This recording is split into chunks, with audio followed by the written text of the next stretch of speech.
এ নবী পাকের উম্মত উম্মতিরা, এ নবী পাকের দেওয়ানারা, কিতাবের মধ্যে এসেছে আল্লাহ পাক রব্বুল আলামিন কিতাবে কোরআনে জানিয়ে দিলেন লাকাদ কানা লাকুম ফি রাসূলিল্লাহি উসওয়াতুন হাসানা। আল্লাহ পাক জানিয়ে দিলেন, হে দুনিয়া মানুষেরা, তোমাদের জন্য তোমাদের নবীর ভিতরে উত্তম চরিত্র আদর্শ রয়েছে। হাদিস পাকের মধ্যে এসেছে আমার আপনার নবী নূর নবী দা নবী নবী মুহাম্মদুর রাসূলুল্লাহ সাল্লাল্লাহু আলাইহি ওয়াসাল্লাম নিজের আদর্শের কথা নিজে বলেননি। আল্লাহ নবী আমার ইশারা করে দিয়েছেন, আসহাবি কান নুজুম ফামান ইক্তাদাইতুম ওয়া ইহতাদাইতুম। আল্লাহ নবী দিন দুনিয়া বাদশা হাবিবুল্লাহ জানিয়ে দিলেন, ও আমার সাহাবীরা রে, শুনে রেখে দাও, জেনে রেখে দাও, আমি রাসূলুল্লাহ জানিয়ে দিই, আমার সাহাবারা হলো এক একটা তারকার ন্যায়, আর তাদের মধ্যে যে কাউকে অনুসরণ করবে আমার আল্লাহ পাক রব্বুল আলামিন তাদেরকে হেদায়েত দিয়ে দেবেন। বলুন সুবহানাল্লাহ, আরো জোরে বলুন সুবহানাল্লাহ। হে নবী পাকের উম্মত উম্মতেরা, হে নবী পাকের দেওয়ানারা, কিতাবের মধ্যে এসেছে আল্লাহ নবী আমার এই সাহাবাদের ব্যাপারে বললেন, আমার সাহাবাদেরকে যারা ইত্তেবা করবে, অনুসরণ করবে, অনুকরণ করবে, আমি রাসূলুল্লাহ জানিয়ে দিই তারা পূর্ণাঙ্গ হেদায়েত পেয়ে যাবে। আল্লাহর নবীর যে অনুপম আদর্শ ছিল, নবী পাক নিজের কথা মাথায় থাক, আল্লাহর নবী সহজ রাস্তা দেখিয়ে দিলেন যে আমার সাহাবীদের মধ্যে যে কাউকে তোমরা যদি ইত্তেবা অনুসরণ অনুকরণ করতে পারো তোমরা হেদায়েত পেয়ে যাবে। বলুন সুবহানাল্লাহ। তাহলে আমার নবীর আদর্শ, নবীর চরিত্র, নবীর আখলাক মাথার উপরে থাক, নবীর সঙ্গে কারো তুলনা হয়নি আর হবে না। বলুন সুবহানাল্লাহ। আমি বলবো ওই নরপশুদেরকে আমার নবীর আদর্শে কালি দেওয়ার আগে ওই নবীর সাহাবা তাবেঈনদের তাদের জীবন আদর্শ দেখতে, কারণ তাদের জীবন আদর্শ কেমন চমৎকার ছিল, কত পরিচ্ছন্ন ছিল। আমার রাসূল বলছে, হাদিস পাকের মধ্যে এসেছে, খায়রুল কুরুনি কারনি সুম্মাল্লাযীনা ইয়ালুনাহুম সুম্মাল্লাযীনা ইয়ালুনাহুম। আল্লাহ নবী আমার জানিয়ে দিলেন, ও আমার সাহাবীরা রে, আমি রাসূলুল্লাহ আমার যুগটা হলো স্বর্ণ যুগ, তারপরে যুগটা হলো স্বর্ণ যুগ, তারপরে যুগটা হলো স্বর্ণ যুগ। হে নবী পাকের উম্মত উম্মতিরা, হে নবী পাকের দেওয়ানারা, কিতাবের মধ্যে এসেছে আল্লাহ নবী আমার উল্লেখ করে বললেন, আল্লাহ নবীর জামানাটা হলো স্বর্ণ যুগ, নবী সাহাবাদের জামানাটা হলো স্বর্ণ যুগ, তাবির জামানাটা হলো স্বর্ণ যুগ। হে নবী পাকের উম্মত উম্মতিরা, হে নবী পাকের দেওয়ানারা, কিতাবের মধ্যে এসেছে আল্লাহ নবী দিন দুনিয়া বাদশা হাবিবুল্লাহ নবী আমার যখন দুনিয়া থেকে বিদায় নিলেন, দুনিয়া থেকে পর্দা নিলেন, কিতাবের মধ্যে এসে আল্লাহ নবী সাহাবীরা ছিলেন, সাহাবীরা বিদায় নিলেন, তাবিরা ছিলেন, তাবিরা বিদায় নিলেন, তাবিঈনরা ছিলেন। কিতাবের মধ্যে এসে একজন তাবির কথা বলবো, নাম হলো হযরতে কাজী ইব্রাহিম রাদিয়াল্লাহু তাআলা আনহু। আল্লাহ নবী সাহাবী তাবি, কিতাবের মধ্যে এসে তিনি কত বড় আমানতদার ছিলেন, কখনো আমানতের খেয়ানত করেননি। হে নবী পাকের উম্মত উম্মতেরা, কিতাবের মধ্যে এসেছে আল্লাহ নবী সাহাবা তাবি হযরতে কাজী ইব্রাহিম রাদিয়াল্লাহু তাআলা আনহু বাড়িতে এতটাই অভাব, সংসারে এতটাই অভাব, একদিন নয়, দুদিন নয়, 3 দিন হয়ে যায় বাড়িতে উনান জ্বলে না। কিতাবের মধ্যে এসে খোদার জ্বালায় বাচ্চারা ছটফট ছটফট করে। কিতাবের মধ্যে এসে কাজী ইব্রাহিম রাদিয়াল্লাহু তাআলা আনহু রুজির জন্য রুজির তালাশে বেরিয়ে পড়েছে। বাড়িটা হলো কোথায়? মদিনা শরীফের জমিনে। হযরতে কাজী ইব্রাহিম রাদিয়াল্লাহু তাআলা আনহু তিনি মদিনা শরীফের বাজারে বেরিয়ে পড়লেন একটু কাজের সন্ধানে, রুজি উপার্জন করতে হবে। এমন সময় দেখতে পায় মদিনার জমিনে, মদিনার বাজারে তিনি ঘুরতে ঘুরতে দেখতে পায় ওই জমিনের মাঝে একটি মূল্যবান হার পড়ে আছে। যে হারটা হলো মুক্তা দিয়ে এবং হীরা দিয়ে তৈরি। এ নবী পাকের উম্মত উম্মতিরা এমন একটি মূল্যবান হার পেয়ে গেছে। কিতাবের মধ্যে এসে তিনি হারটা কুড়িয়ে নিলেন। হারটা কুড়িয়ে নেওয়ার পরে কিতাবের মধ্যে এসে হযরতে কাজী ইব্রাহিম রাদিয়াল্লাহু তাআলা আনহু তিনি এমন করে আল্লাহ পাকের খাওয়াবে লাগির জন্য মনে মনে চিন্তা করলেন, না না এটা তো আমার নয়, আমার নয়। কারণ আমার সংসারে অভাব থাকতে পারে, সংসারে অনাটন থাকতে পারে, আমি অভাবী হতে পারি, তবে আমি তো নাহক ভাবে কারো সম্পদ আত্মসাৎ করতে পারি না। আমার সংসারে অভাব থাকতে পারে, তাই বলে আমি কারো সম্পদ তার বিনা হুকুমে আত্মসাৎ করতে পারি না, তার অগোচরে। কারণ শরিয়াতের মাসআলা হলো যেটা আপনি কুড়িয়ে পাবেন ওটা পাওয়ার সাথে সাথে আপনার নয়। তাহলে ওর মশলাটা কি? কিতাবের মধ্যে এসছে, মাসলার কিতাবে জোর মাসআলা হলো আপনি কোনো কিছু যদি কুড়িয়ে পান তাহলে 3 দিন পর্যন্ত আপনাকে অপেক্ষা করতে হবে, অর্থাৎ প্রচার করতে হবে। 3 দিন পরে মালিকানা আপনার হয়ে যাবে। তবে শর্ত আছে, কোন কালে কোনো দিন যদি সেই মালিকের সন্ধান মিলে যায় তার সম্পদ তাকে ফিরিয়ে দিতে হবে। অনেকেই আমরা কি করি, বাজারে যাচ্ছি 10টা টাকা পেলাম, ইমাম সাহেবের কাছে এসে বললাম হুজুর আমি তো কিছু টাকা পেয়েছি, কি করব? ওটা 10 টাকার নোট। আচ্ছা ওটা যদি ঘুরিয়ে হয় 10,000 টাকার একটা বান্ডিল, মশলা জিজ্ঞাসা করবে বলে মনে হচ্ছে নাকি? আরো যদি অ্যামাউন্ট একটু বাড়ে 50, 1 লাখ, 2 লাখ, খবর হবে বলে মনে হচ্ছে? বলবে কি আল্লাহর কিরে বাপ আমি পাইনি, আল্লাহর কিরে বাপ আমি পাইনি। এই হচ্ছে আমাদের আমানতদারিতা। আর সরকারে দো আলম তানার সঙ্গে তুলনা তো দূরের কথা, তানার সাহাবাত তাবি তানার আমানতদারি দেখেন। এ নবী পাকের উম্মত উম্মতিরা, এ নবী পাকে দেওয়ানারা, কিতাবের মধ্যে এসেছে হযরতে কাজী ইব্রাহিম রাদিয়াল্লাহু তাআলা আনহু তিনি মনে মনে সিদ্ধান্ত নিলেন যে আমি মূল্যবান সম্পদটা পেয়েছি, বাড়িতে এত অভাব, বাড়িতে এত দুঃখ, বাড়িতে এত কষ্ট, রুজির অভাব রয়েছে, তারপরেও আমানতদারি দেখে তিনি সিদ্ধান্ত নিলেন যে মদিনার বাজারে, মদিনা শরীফের বাজার, ওই বাজারে আমি 3 দিন প্রচার করে দেব। আরো যদি বলুন সুবহানাল্লাহ। এ নবী পাকের উম্মত উম্মতিরা, এ নবী পাকে দেওয়ানারা, কাজী ইব্রাহিম রাদিয়াল্লাহু তাআলা আনহু তিনি মদিনা শরীফের বাজারে উঁচু একটি টিলার উপরে দাঁড়িয়ে প্রচার করতে লাগলেন যে কারো যদি মূল্যবান হার হারিয়ে যায় সেই হারটা আমার কাছে জমা আছে, তবে তার সত্যতা যাচাইয়ের ভিত্তিতে তুলে দেওয়া হবে।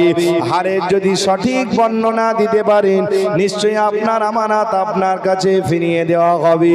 এ নবী পাকে দেওয়ানারা, এ নবী পাকের উম্মত উম্মতিরা, কিতাবের মধ্যে এসেছে এমন সময় দেখা যায় কাজী ইব্রাহিম রাদিয়াল্লাহু তাআলা আনহু তিনি উঁচু টিলার উপরে দাঁড়িয়ে দাঁড়িয়ে প্রচার করেন, এলান করতে লেগেছেন।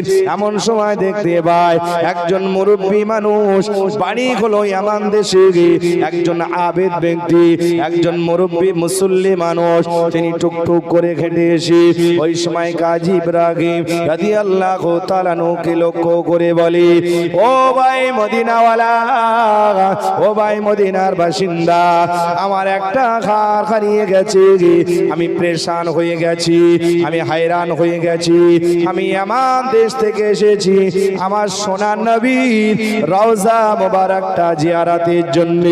ও মদিনার বাসিন্দা ভাই, ও আল্লাহ নবী সাহাবা তাবিঈ, আমার মূল্যবান ঘরটা হারিয়ে গেছে, আমি বড় পেরেশানিতে পড়ে গেছি। যদি আপনি আমার কথাগুলো শোনেন, আমার সঙ্গে একটু যাচাই করে নেন, আর আমার তথ্য যদি সঠিক হয়ে থাকে, আপনি আমার আমানত আমাকে ফিরিয়ে দেবে।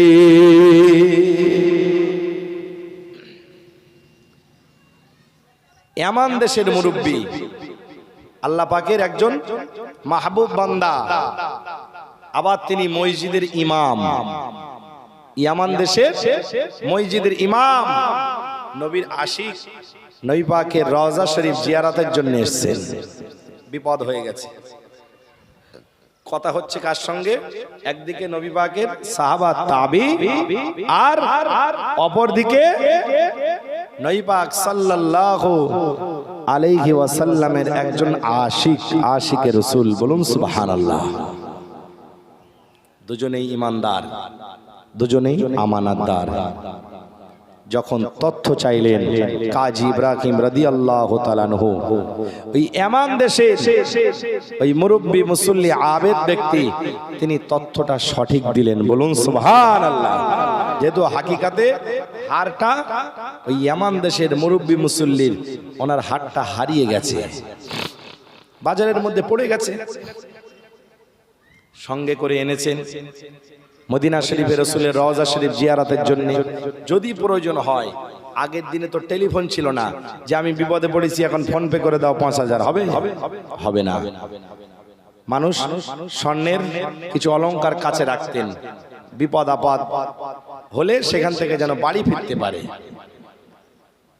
তো কাছে করে স্বর্ণ একটি গহনা নিয়ে গেছে, হার, দামি হার, মূল্যবান হার। আল্লাহর হুকুম হয়ে গেছে। যখন সঠিক তথ্য দিলেন হযরতে কাজী ইব্রাহিম রাদিয়াল্লাহু তাআলা আনহু, তিনি নির্দ্বিধায় কোনো দাবি ছাড়াই মুরব্বির হাতে মূল্যবান হারটা তুলে দিলেন। বলুন সুবহানাল্লাহ। একটু মহব্বতে হবে না সুবহানাল্লাহ? আচ্ছা, কাজী ইব্রাহিম রাদিয়াল্লাহু তাআলা আনহু তিনি তো ধনী মানুষ নয়। ধনী মানুষ কি? ধনী মানুষ নয়, বড় অভাবী মানুষ। সংসারে এতটাই অভাব, 3 দিন পর্যন্ত বাড়িতে উনান জ্বলে না। এত অভাব থাকার পরেও মূল্যবান সম্পদ পেয়েছেন, কিন্তু নিজে আত্মসাৎ করতে পারতেন না, করে ফেরত দিয়েছেন। এর হাকিকাতটা কি আছে? কারণ তিনি আল্লাহর উপরে তাওয়াক্কুলকারী, ভরসাকারী, আল্লাহর কোরআন তিনি বিশ্বাস করেন, কিতাবের মধ্যে এসেছে। এ নবী পাকের উম্মত উম্মতিরা, এ নবী পাকের দেওয়ানারা, কিতাবের মধ্যে এসেছে। আল্লাহ পাক কিতাবে কোরআনে জানিয়ে দিলেন, আমাই ইয়াতাওয়াক্কাল আলাল্লাহি ফাহুয়া হাসবু। আল্লাহ পাক জানিয়ে দিলেন যে বাজারা আল্লাহর উপরে তাওয়াক্কুল করবে, আল্লাহ পাকের উপরে ভরসা করবে, আমার আল্লাহ নিজেই তাদের জন্য যথেষ্ট। বলুন সুবহানাল্লাহ। আরো জোরে বলুন সুবহানাল্লাহ। হে নবী পাকের উম্মত উম্মতিরা, হে নবী পাকের দেওয়ানারা, আপনি মনে করছেন ভাইয়ের সম্পদটা আমি নাহক ভাবে নিয়েছি, আমি ধনী হয়ে গেছি, আমি বোনের হকটা ফাঁকি দিয়েছি, আমি ধনী হয়ে গেছি, আমি ব্যবসায় পার্টনারকে ফাঁকি দিয়েছি, আমি ধনী হয়ে গেছি, আমি আমার ভাইকে ফাঁকি দিয়েছি, আমি ধনী হয়ে গেছি।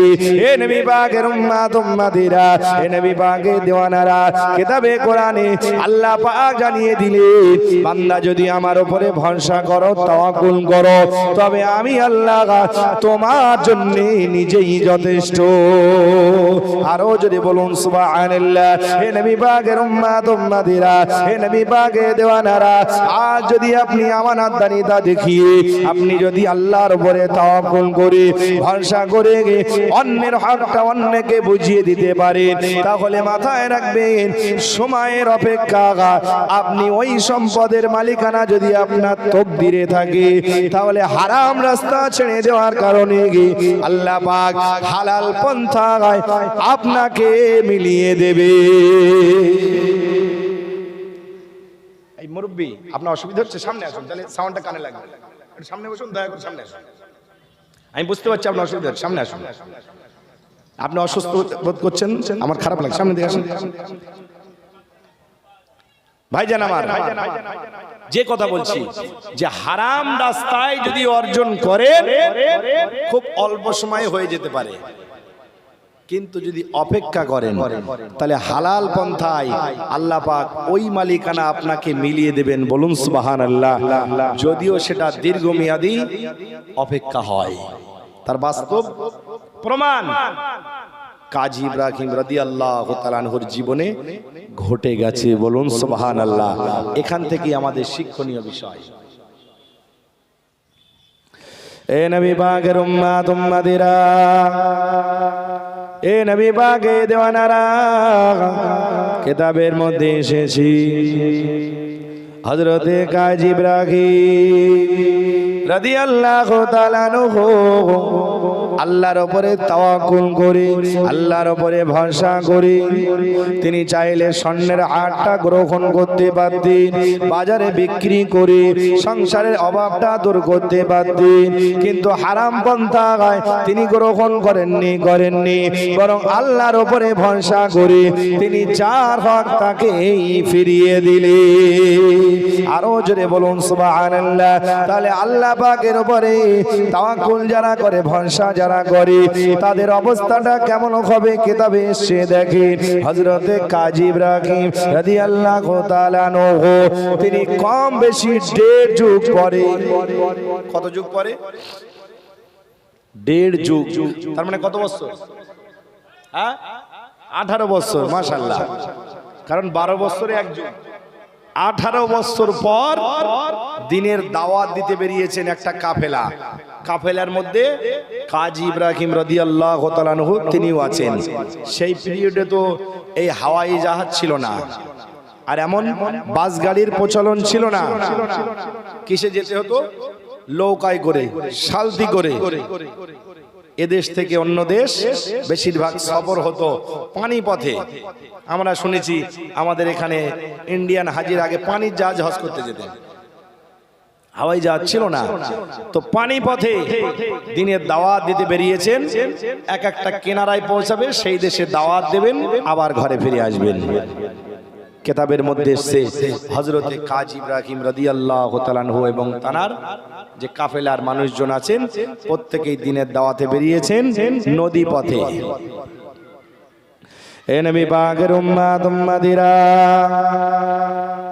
এ নবী পাকের দেওয়ানারা, কিতাবের মধ্যে এসেছে হযরতে কাজী ইব্রাহিম রাদিয়াল্লাহু তাআলা আনহু তিনি বর্ণনা করেন নদীপথে সফর শুরু হয়ে গেল। হঠাৎ এমন সাইক্লোন শুরু হলো, ঝড় বৃষ্টি শুরু হয়ে গেল, যার ফলে আমাদের নৌকাটা ওই নদীর মাঝে ডুবি হয়ে গেল। নৌকাটা পানির মধ্যে ডুবে গেছে।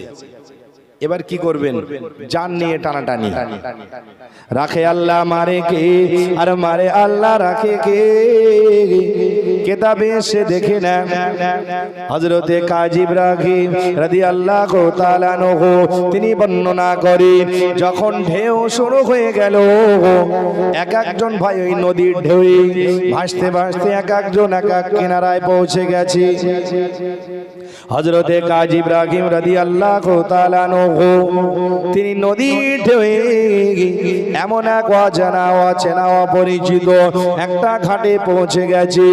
ওই ঘাটটা অন্য কোনো ঘাট নয়, ওটা হচ্ছে আমার দেশের একটি ঘাট। বলুন সুবহানাল্লাহ। ওই ঘাটে উঠেছেন। ঘাটে ওঠা তিনি অপরিচিত জায়গা, কোথায় যাবেন কি করবেন হতাশ করছেন। হঠাৎ করে দেখলেন একটা আজানের ধ্বনি ভেসে আসছে, বলুন সুবহানাল্লাহ। তিনি অনুমান করলেন যে এই দিকে নিশ্চিত একটা মসজিদ, আল্লাহর ঘর আছে, নামাজের জায়গা আছে, বলুন সুবহানাল্লাহ।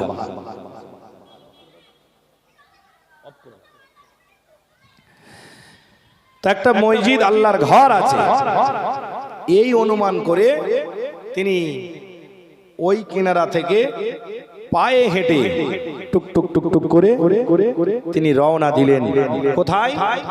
মসজিদের দিকে। হাঁটতে হাঁটতে মসজিদের কাছাকাছি পৌঁছে গেলেন, যেহেতু ওখান থেকে আজানের ধ্বনিটা শুনেছেন। কিতাবের মধ্যে সে হযরতে কাজী ইব্রাহিম রাদিয়াল্লাহু তাআলা আনহু তিনি মসজিদের কাছাকাছি পৌঁছে গেলেন। আল্লাহ পাকের ঘর, মসজিদটা দেখার পরে তিনি মনে মনে শান্তি পেলেন যে আমি যে উদ্দেশ্যে রওনা দিয়েছি, যে উদ্দেশ্যে বাড়ি থেকে বেরিয়েছি, সেই উদ্দেশ্যটা নিশ্চয়ই সফল হয়ে যাবে। কিতাবের মধ্যে এসে হযরতে কাজী ইব্রাহিম রাদিয়াল্লাহু তাআলা আনহু ইয়ামান দেশের ওই মসজিদে প্রবেশ করলেন। মসজিদের মধ্যে নামাজ আদায় করলেন। এক ওয়াক্তের নামাজ হয়ে গেল। মসজিদের মধ্যেই বসে আছে অপরিচিত মানুষ। যেহেতু এলাকায় আপনাদের গ্রামে যদি অপরিচিত একজন মানুষ নামাজ পড়ে, জোহরে নামাজ আদায় করেছেন, মনে করছেন নামাজ আদায় করছেন, মানুষ এসছে প্রতীক মানুষ, কিন্তু জোহরে দেখলেন, আসরে দেখলেন, মাগরিবে দেখলেন, এশায় দেখলেন, এবার তো মনের মধ্যে একটা কৌতূহল শুরু হবে যে মানুষটার কি সমস্যা। প্রতি ওয়াক্তে নামাজ পড়ছেন, এখানেই আছেন, ব্যাপারটা কি জানতে চাইবেন। ঠিক একই রকম ভাবে ইয়ামান দেশে কাজী ইব্রাহিম রাদিয়াল্লাহু তাআলা আনহু পরস্পর কয়েক ওয়াক্ত নামাজ আদায় করার পরে এবার মুসল্লিদের সঙ্গে কথোপকথন শুরু হয়ে গেল। পরিচয় জানলেন, শুনলেন। ইয়ামান দেশের মানুষ আনন্দে আত্মহারা যে আমার নবীর দেশের মানুষকে পেয়েছি, বলুন সুবহানাল্লাহ। কি গো, নবীর দেশের একটা পশু পাখি হলেও আমরা মহব্বতের সঙ্গে ভালোবাসি না? একটা আলাদা মহব্বত, আলাদা ভালোবাসা, শ্রদ্ধা থাকে। কারণ নবীর ছোঁয়ায়, নবীর তাজিম, নবী পাকের তাকরিমে। তো কিতাবের মধ্যে এসেছে ইয়ামান দেশের মানুষ কাজী ইব্রাহিম রাদিয়াল্লাহু তাআলা আনহুর পরিচয়টা শোনার পরে বুকে জড়িয়ে নিলেন, বলুন সুবহানাল্লাহ। এ নবী পাকের উম্মত উম্মতিরা, এ নবী পাকের দেওয়ানারা, কিতাবের মধ্যে এসেছে হযরতে কাজী ইব্রাহিম রাদিয়াল্লাহু তাআলা আনহু তিনি মসজিদের মধ্যে যখন কথা হয়, ইয়ামান দেশের মানুষেরা নবী দেশের মানুষ হিসাবে এতটা ভালোবেসে নিলেন, এতটা মহব্বত করে নিলেন, কথায় কথা বাড়তে বাড়তে এমন একটা পর্যায়ে কাজী ইব্রাহিম রাদিয়াল্লাহু তাআলা আনহুকে বললেন, ও নবী পাকের দেশের মানুষ, ও আল্লাহ নবী সাহাবা তাবি, কি বলবো দুঃখের কথা, আজ কয়েকদিন হয়ে গেল আমাদের মসজিদের সম্মানীয় ইমাম সাহেব তিনি দুনিয়া থেকে পর্দা নিয়েছে। আল্লাহ নবী সাহাবা তাবি, যদি আপনার সম্মতি থাকে তাহলে আপনাকে আমরা আমাদের মসজিদের ইমামতির পদে নিয়োগ করতে চাই। হযরতে কাজী ইব্রাহিম রাদিয়াল্লাহু তাআলা আনহু তিনি ইয়ামান দেশের মানুষের প্রস্তাবে রাজি হয়ে গেলেন। এ নবী পাকের উম্মত উম্মতেরা, এ নবী পাকের দেওয়ানারা, হযরতে কাজী ইব্রাহিম রাদিয়াল্লাহু তাআলা আনহু ওই আমার দেশের মসজিদের ইমামতির দায়িত্ব সামলাচ্ছেন। এমন সময় কিতাবের মধ্যে এসে এক সময় মুসল্লিদের সঙ্গে কথাবার্তা হয়। ও ইমাম সাহেব, আপনি তো এখানে ইমামতির দায়িত্বে আছেন, আর জানি না বাড়িতে ফিরবেন কিনা। আর ইমাম সাহেব কাজী ইব্রাহিম রাদিয়াল্লাহু তাআলা আনহু তিনিও মনে মনে সিদ্ধান্ত নিলেন, কিভাবে যাব কষ্ট করে, আমি তো দিনের দাওয়াতে চলে এসেছি, আর হয়তো মদিনা শরীফে ফেরা হবে না, তাই যখন এখানে থাকা হবে সিদ্ধান্ত নিলেন। মুসল্লিরা প্রস্তাব দিলেন, ও ইমাম সাহেব শোনেন শোনেন, যদি আপনার সম্মতি থাকে তাহলে আমাদের যে প্রাক্তন ইমাম অর্থাৎ যিনি ইন্তেকাল করেছেন তার একমাত্র কন্যা সন্তান রয়েছে, যিনি নেককারিনী, যিনি আল্লাহওয়ালি, যিনি পর্দানশীনা, যিনি কখনো কোনো পুরুষের সামনে খোলামেলা আসেনি। ও ইমাম সাহেব যদি আপনার সম্মতি থাকে তাহলে আমরা বিভাগের প্রস্তাব নিয়ে যেতে পারি। ওই সময় ইমাম সাহেব সম্মতি দিলে, হে নবী পাকের উম্মত উম্মতিরা, হে নবী পাকের দেওয়ানারা, কিতাবের মধ্যে এসে আল্লাহ নবী সাহাবা তাবে হযরত কাজী ইব্রাহিম রাদিয়াল্লাহু তাআলা আনহু তিনি যখন সম্মতি দিলেন, সম্মতি দেওয়ার পরে মসজিদের মুসল্লিরা, কমিটিগণেরা, তারা প্রাক্তন ইমাম সাহেবের একমাত্র কন্যা পর্দানশীনা কন্যার কাছে কাজী ইব্রাহিমের বিয়ের প্রস্তাব নিয়ে গেলেন। আর ইমাম সাহেবের কন্যা সব কিছু শোনার পরে তিনি সিদ্ধান্ত নিলেন যে আমার তো আব্বা নাই, আমি তো এতিম হয়ে গেছি, অতএব সকলের মুরব্বীদের সিদ্ধান্ত মেনে নি। তাই আর দেরি না করে তিনিও এই বিবাহের প্রস্তাবে রাজি হয়ে গেলেন। আল্লাহর কুদরতটা দেখেন কিভাবে আল্লাহ বুঝিয়ে দিচ্ছে। আল্লাহর কুদরত বান্দার জ্ঞানের বাইরে, আকলের বাইরে। হযরতে কাজী ইব্রাহিম রাদিয়াল্লাহু তাআলা আনহু এবং ইমাম কন্যা উভয়ের সম্মতিতে আল্লাহর হুকুমে শরীয়ত সম্মত বিবাহ বন্ধে আবদ্ধ করে দেওয়া হলো। বলুন সুবহানাল্লাহ। দুজনের যখন শরীয়ত সম্মত ইসলামিক মতে বিবাহ হলো, এবার বাসর হবে। বাসর ঘরে আল্লাহর উপরে তাওয়াক্কুল ভরসা করে যখন প্রবেশ করেছেন, সালাম বিনিময় হচ্ছে। সালাম দেওয়ার সাথে সাথে হযরতে কাজী ইব্রাহিম রাদিয়াল্লাহু তাআলা আনহু তিনি যেহেতু স্বামী আর ইমাম কন্যা হচ্ছে বিবি, স্বামী ঘরেতে ঢোকার সাথে সাথে বিবির গলার মধ্যে নজরটা আটকে গেছে। বিবি দেখছে বাসর ঘরে এসছে, আমার সঙ্গে কথা বলবে, আমার চেহারাটা দেখবে, না দেখে আমার গলার মধ্যে মূল্যবান একটা হার রয়েছে, এই হারের দিকে নজর, তাহলে স্বামী বুঝি লোভী মনে হয়? স্বাভাবিক প্রশ্ন তো নাকি? এ নবী পাকের উম্মত উম্মতিরা, এ নবী পাকের দেওয়ানারা, কিতাবের মধ্যে এসেছে স্বামী যখন বিবির গলার মধ্যে নজরবন্দি হয়ে গেল, বিবির গলার মাঝে যে হারটা রয়েছে ওই হারের দিকে নজরে আবদ্ধ হয়ে গেল।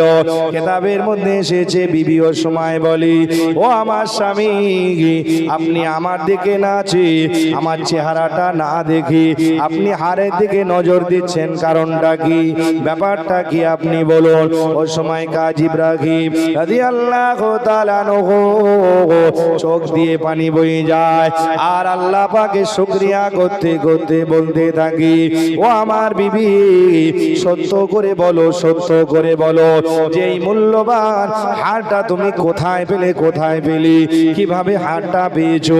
এই হারটা আমার বড় চেনা লাগে, চেনা লাগে, কারণ এই হারটার সঙ্গে আজ থেকে কম বেশি 18 বছর আগে আমার একবার সাক্ষাৎ হয়েছে। এই হারটা আমি নজরে দেখেছি, হারটা হাতে করে ধরেছি, হারটা বড় আমার চেনা লাগে, চেনা লাগে। ওই সময় বিবি বলতে লাগি, ও আমার স্বামী, না না, অন্য কোথাও থেকে আমি পাই নাই, পাই নাই, কেউ আমাকে দেয় নাই, বরং এই হারটা অন্য কেউ দেয় নাই, আমার জন্মদাতা বাপ, আমার আব্বা জান আমাকে হাদিয়া করেছি। আরো জোরে বলুন সুবহানাল্লাহ। ওই সময় বিবি বলতে লাগি, ও আমার স্বামী এই হারের লম্বা একটা ঘটনা রয়েছে। এই হারটা নিয়ে আমার আব্বা যান মদিনা জমিনে আমার সোনা নবীর রওজা শরীফ জিয়ারতের জন্য গেছিলেন। এমন সময় আমার আব্বা জানের হাত থেকে কিভাবে মদিনা বাজারে হারিয়ে গেছিল, আর মদিনা শরীফের জমিনে একজন আমানতদার যুবক ছিল। ওই যুবক কুড়িয়ে পাওয়ার পরে আমার আব্বা জানের কাছে সেই হারটা আমানতের সাথে ফেরত দিয়েছিল। আর আমার আব্বা জান আমার রসুলের রওজা জিয়ারত করে বাড়ি আসার পরে বারে বারে বলতো যে যদি আমার কন্যার জন্য ওই রকম একটা আমানতদার যুবক পেতাম তাহলে আমার সন্তানকে পাত্রস্থ করতাম। ও আমার স্বামী, এটা আমার আব্বা দেওয়া হাদিয়া। আমার আব্বা জানের মনে বড় আশা ছিল, আব্বা জানের মনে বড় শখ ছিল, যদি মদিনার জমিনে যে যুবকের সঙ্গে সাক্ষাৎ হয়েছিল ওই রকম আমানতদার যুবক যদি পেতাম তাহলে আমার ঘরে জামাই বানাতাম। ও আমার স্বামী, আমার আব্বা জান দুনিয়া থেকে বিদায় নিয়েছে, আমার আব্বা হায়াতে নাই, আব্বা জান কবরে চলে গেছে। ও আমার স্বামী, আজ আমার আব্বা যদি হায়াতে থাকতো আমার আব্বা নিজে হাতে আমাকে পাত্রস্থ করত। আল্লাহর হুকুম হয়ে গেছে, আমার আব্বা জান আল্লাহর হুকুমে আল্লাহর ডাকে সাড়া দিয়ে কবরে চলে গেছে। ও আমার স্বামী, আমাকে ভুল বুঝো না, এই হারটা আমি অন্য কোথাও থেকে নিই নাই, বরং আমার আব্বা জান আমাকে হাদিয়া করেছে। আরো জোরে বলুন সুবহানাল্লাহ। স্বামী ও সময় বিবিকে বলে, ও আমার বিবি, আল্লাহর কুদরত বোঝা বড় দায়, আল্লাহর কুদরত বোঝা বড় কঠিন। আমি কি বলবো, আমারও বুকটা যেন ফেটে যায়। যদি তোমার আব্বা হাতে থাকতো তাহলে আমি আজকে জামাই হয়ে শ্বশুরের বুকে বুকটা মিলিয়ে নিতাম। আরো জোরে বলুন সুবহানাল্লাহ। এ নবী পাকের উম্মত উম্মতিরা, এ নবী পাকের দেওয়ানারা, কাজী ইব্রাহিম রাদিয়াল্লাহু তাআলা আনহু ও সময় বিবিকে লক্ষ্য করে বলে, ও আমার বিবি শোনো শোনো, তোমার আব্বা জান যে আশা করেছে আজ সে আশা আমার আল্লাহ মঞ্জুর করে নিয়েছে। আরো জোরে হবে না? নারে তাকবীর, নারে তাকবীর, নারে তাকবীর। ও আমার বিবি, তোমার আব্বা জান যে আশা করেছিল আল্লাহ সেই আশা আজকে পূরণ করে নিয়েছেন। বলুন সুবহানাল্লাহ। আল্লাহর কুদরত আল্লাহ পাক বুঝিয়ে দিয়েছেন যে আল্লাহর কুদরত আমাদের জ্ঞানের বাইরে। অপেক্ষা করলে আল্লাহ সময়ের অপেক্ষায় আল্লাহ আপনার হাতে সেই আমানত ফিরিয়ে দিতে পারে। বলুন সুবহানাল্লাহ। এ নবী পাকের উম্মত উম্মতিরা, এ নবী পাকের দেওয়ানারা, কিতাবের মধ্যে এসেছে বিবি ও সময় স্বামীকে লক্ষ্য করে বলে, ও আমার স্বামী, আজ থেকে আমি তো আপনার বিবি। আমার কাছে যে সম্পদ আছে, মূল্যবান হাট আছে, আমার আব্বার দেওয়া হাট, আমার আব্বাকে তো জামাই দেখা হলো না, আর জামাইকে তো শ্বশুর অবস্থায় জীবদ্দশায় দেখা হলো না। ও আমার স্বামী, এই হারটা গলা থেকে খুলে নিয়ে স্বামীর হাতে দিয়ে বলে, ও আমার স্বামী, হারটা ধরুন, আমি বিবি হয়ে আজ বাসর ঘরে আপনাকে আমি বিবি হয়ে স্বামীকে হাদিয়া দিলাম। আরো জোরে বলুন, আর একটু মহব্বতে হবে না? তাহলে একটু সময়ের ব্যবধান। মালিকানা 18 বছর আগে হয়েছিলেন, আজও হয়েছেন, কিন্তু রাস্তা একটু আলাদা ছিল। চাইলে 18 বছর আগেই হতে পারতেন, কিন্তু 18 বছর আগে যদি ওই হারের মালিক হতেন অবৈধ পন্থায়, তাহলে জীবনে হয়তো দুনিয়ার অনেক সম্পদ পেতেন, কিন্তু দুনিয়ার সবচেয়ে মূল্যবান সম্পদ আমার রাসূল বলছে, আল্লাহ দুনিয়াতে যা সম্পদ দিয়েছে সবচেয়ে মূল্যবান সম্পদ হলো নেককার বিবি। বলুন সুবহানাল্লাহ, আরেকটু মহব্বতে বলুন। তাহলে তিনি হার পেতেন, বিবি পেতেন? কথা বলেন, পেতেন না। কারণ যে যেমন আল্লাহ তার সঙ্গে তেমন জুটি বেঁধে দেন, শুনেছেন তো নাকি? তবে ভিন্ন হতে পারে কারো কারো দোয়ায়। আপনার মনে প্রশ্ন হতে পারে, অমুক তো এত তার ব্যাকগ্রাউন্ড খারাপ, ব্যাক রিপোর্ট আছে যে এমন কোন অপরাধ নাই সে করেনি, কিন্তু ওর নসিবে এত ভালো বিবি। মাথায় রাখবেন, ওই বদকার ছেলেটার পিছনে কারো না কারো দোয়া আছে, দোয়া। হাদিস শরীফ এসেছে, আমার রাসূল বলছে, আত-তাকদীরু লা ইয়ারুদ্দু ইল্লা বিদ-দুআ। এই যে কপাল বলি, ভাগ্য বলি, তাকদীর আরবিতে শব্দ তাকদীর, এটা কখনো বদলায় না, একমাত্র দোয়ার বিনিময়ে বদলে যায়। বলুন সুবহানাল্লাহ। যে যুবকেরা জীবনে চলার পথে একটু ভুল ভ্রান্তি হয়ে যায়, কিন্তু পিতামাতার সঙ্গে বেয়াদবি করে না, পিতামাতার সঙ্গে সদাচরণ রেখেছে, এই যুবকগুলো হলো ভাগ্যবান। কিন্তু সারা পৃথিবীর আল্লাহর ওলিদের সঙ্গে যদি সম্পর্ক রাখেন আর পিতামাতার সঙ্গে যদি অসৎ আচরণ করেন, আপনার তাকদীর বরবাদ হয়ে যাবে। তাই ভাইয়ের আমার, অনুরোধ করব, পিতামাতার দোয়া নেবেন, জীবন গড়ে যাবে, কামিয়াব হয়ে যাবে, এহকাল পরকালের কামিয়াব হয়ে যাবে।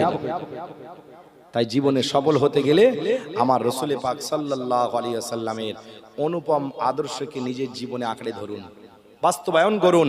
চোখের সামনে দিয়ে অনেক কিছু চলে যাবে, যাক অসুবিধা নেই।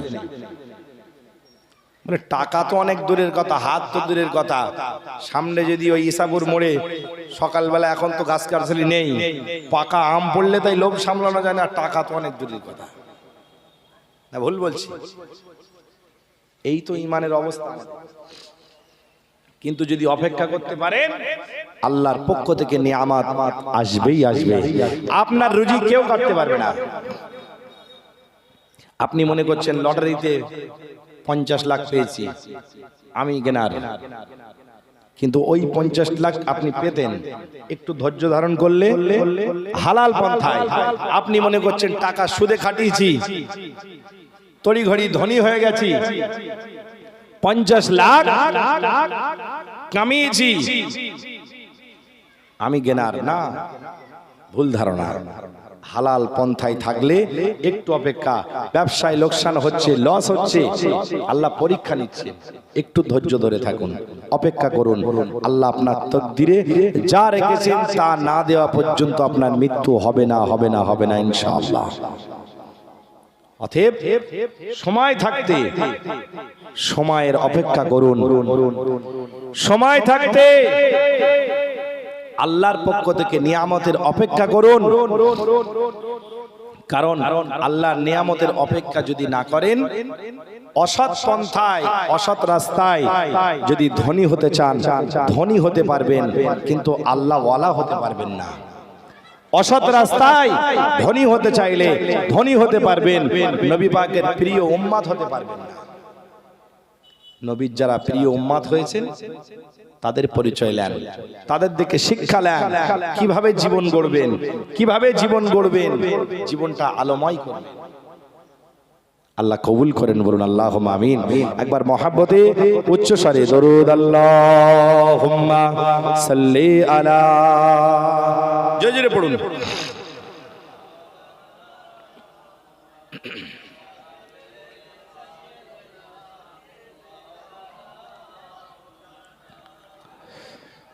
আল্লাহুম্মা সাল্লি আলা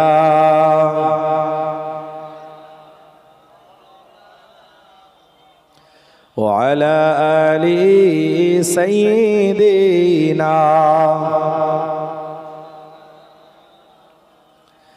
কাবা তো বাতা দে किधर है मदीना मैं उधार को जाऊं जिधर है मदीना कोई तो बता दे किधर है मदीना मैं उधार को जाऊं जिधर है मदीना अल्लाहुम्मा सल्ली अला उच्च स्वरे मोहब्बत पढ़े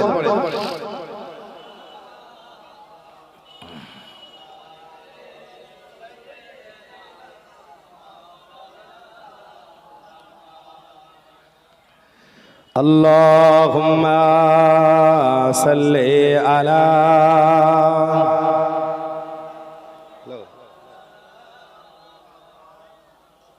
मैं जल से परे করছি হ্যাঁ